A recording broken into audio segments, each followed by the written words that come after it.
Assalamualaikum warahmatullahi wabarakatuh. Balik lagi bersama Ibu di mata pelajaran analisis bahan anorganik 2 ya, di kelas 12. Nah, di mata pelajaran ini sebenarnya fokusan kita hanya 3. Yang pertama itu ada kimia lingkungan, kedua limbah, dan yang terakhir adalah air. Nah, di semester ini, semester 1, semester ganjil ya, kita akan membahas tentang limbah. Jadi kita fokus ke limbah gitu. Kemudian semester genapnya nanti kita akan fokus belajar tentang air gitu. Nah, sebelum masuk ke limbah, kita masuk dulu nih ke bab kimia lingkungan. Kenapa sih harus masuk ke kimia lingkungan dulu gitu? Karena kalau misalnya kita belajar limbah ya, limbah itu kan letaknya itu kan ada di alam gitu, di lingkungan. Nah, kenapa penting gitu kita harus belajar tentang kimia lingkungan dulu? Karena memang lingkungan ini kan menjadi tempat kita tinggal ya, di mana-mana gitu. Makanya limbah juga posisinya itu ada di lingkungan. Dan apa sih kimia lingkungan? Nah, sebelum masuk ke kimia lingkungan itu apa? Ya, kimia sendiri itu pengertiannya adalah cabang dari ilmu pengetahuan alam ya, cabang dari ilmu pengetahuan alam yang mempelajari tentang ciri, struktur, kemudian komposisi dan perubahan-perubahan yang menyertainya. Gitu. Jadi struktur-struktur terkecil dari suatu zat itu yang mempelajari adalah ilmu kimia. Nah, sedangkan lingkungan sendiri adalah kombinasi antara kondisi fisik yang mencakup keadaan sumber daya alam ya, atau secara gampangnya adalah tempat kita tinggal ya, dimanapun itu ya itu pasti lingkungan gitu. Kemudian kalau antara kimia dan lingkungan ini keduanya digabung, maka akan muncul pengertian studi ya, atau ilmu yang mempelajari gejala atau fenomena kimia yang ada di lingkungan. Simpelnya gitu. Jadi pelajaran atau fenomena kimia apa sih gitu yang terjadi di lingkungan gitu ya.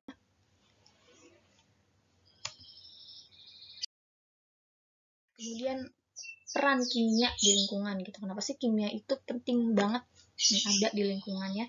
Yang pertama ini untuk mempelajari sifat dan fungsi kimia di lingkungan. Ya, karena lingkungan yang baik ya, agar manusia, hewan, dan tumbuhan agar tetap hidup, berarti kondisi lingkungannya harus bagus nih. Gitu. Kemudian agar bagus, zat-zat kimia apa aja sih yang harus ada gitu. Misal di air, harus di air laut, karena memang dari dulu ikan laut itu terbiasa hidup di air asin, ya jadi zat-zat yang ada di laut itu ya memang zat-zat yang bersifat asin gitu, seperti NaCl. Ya kalau misalkan kadar NaCl-nya berkurang, ya lama-kelamaan berkurang atau bertambah, ya itu kan nanti mempengaruhi gitu ya, fungsi dari zat itu sendiri dalam lingkungan. Ya. Kemudian yang kedua ada menelaah bahan kimia terhadap komponen lain di lingkungan, nah di lingkungan hidup secara menyeluruh. Nah, terutama jika bahan itu tersebar dan terkontaminasi dengan lingkungan sehingga keseimbangannya dapat terganggu. Jadi kita bisa menelaah bahan kimia terhadap komponen di lingkungan agar apa? Agar tadi lingkungannya tetap terjaga, tetap stabil kondisinya, agar makhluk hidup yang ada di alam itu dapat tetap hidup.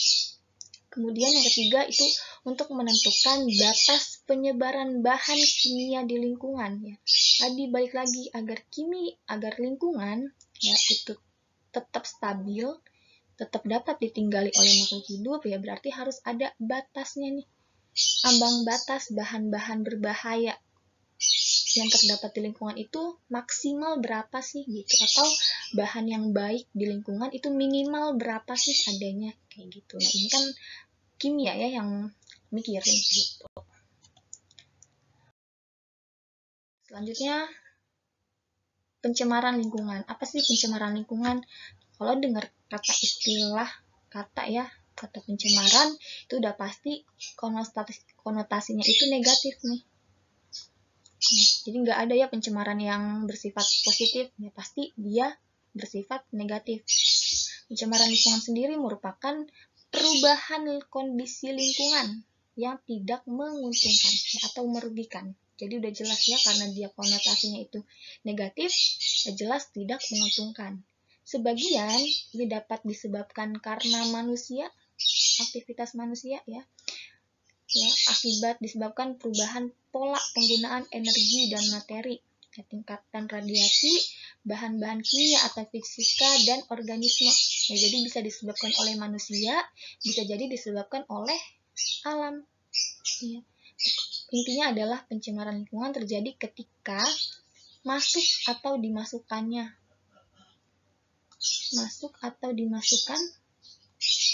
zat lain yang masuk ke dalam lingkungan, kemudian zatnya ini dapat mengganggu keseimbangan lingkungan. Itulah yang disebut dengan pencemaran lingkungan.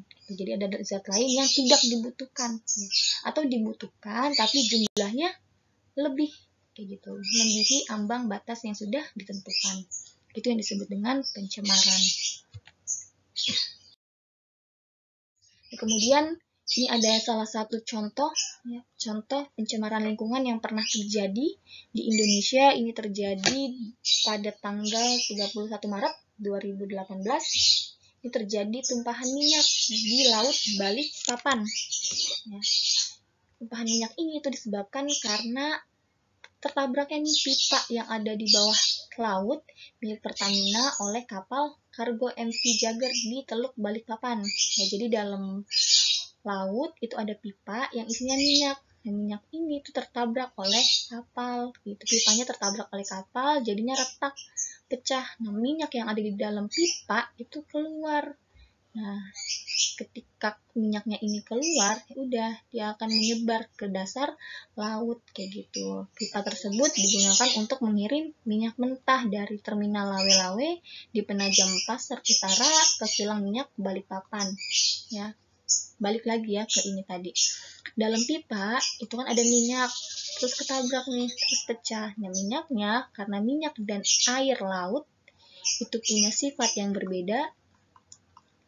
Minyak air laut punya sifat yang berbeda ya, makanya minyak yang posisinya ada di bawah dalam pipa itu akan ke atas karena massa jenis minyak itu lebih rendah, makanya dia ada di posisi atas kayak gitu.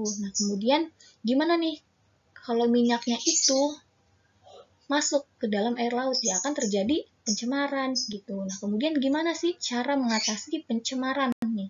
Cara mengatasi masalah dari tertabraknya pipa ini gitu. Salah satu caranya adalah dengan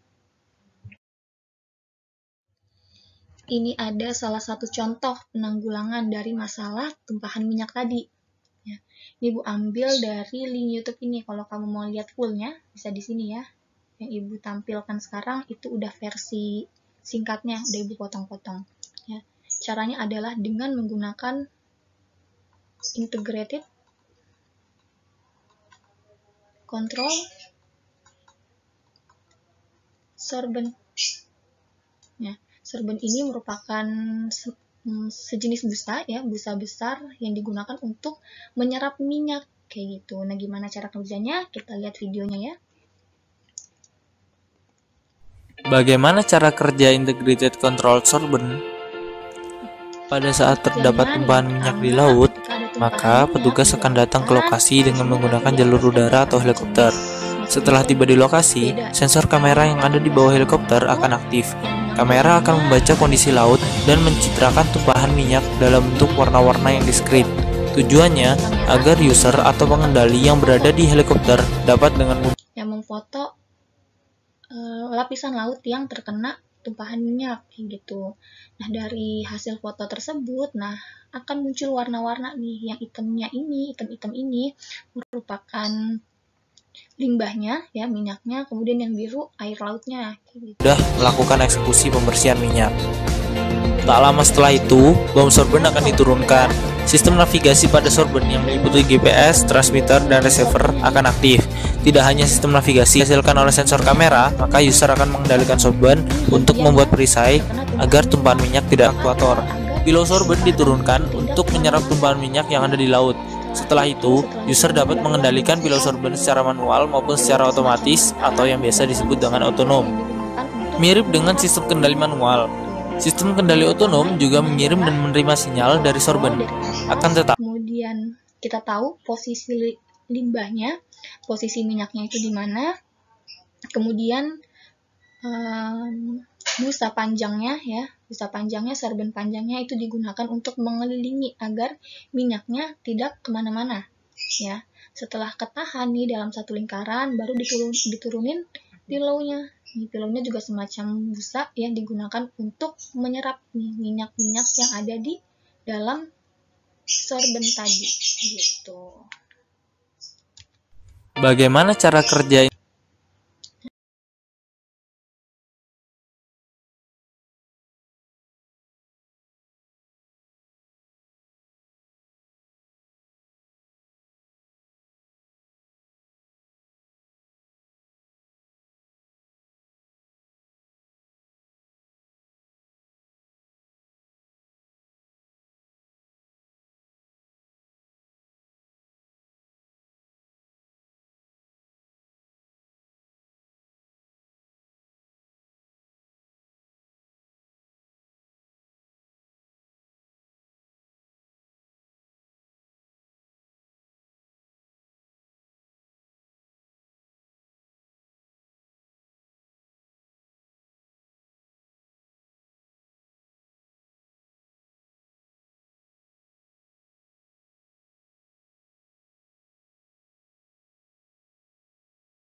Kemudian tugas kamu sekarang adalah cari contoh pencemaran lingkungan yang pernah terjadi di Indonesia atau di dunia, terserah ya. Bebas di mana aja, kemudian dicari juga gimana sih cara mengatasi masalah lingkungan tersebut. Tugasnya ini nggak usah dilihat ya, nggak usah dilihat. Tugasnya bisa dikirim ke grup Teams kita ya. Sekian video ibu hari ini. Semoga bisa nambah wawasan kamu. Kurang lebihnya mohon maaf. Wassalamualaikum warahmatullahi wabarakatuh.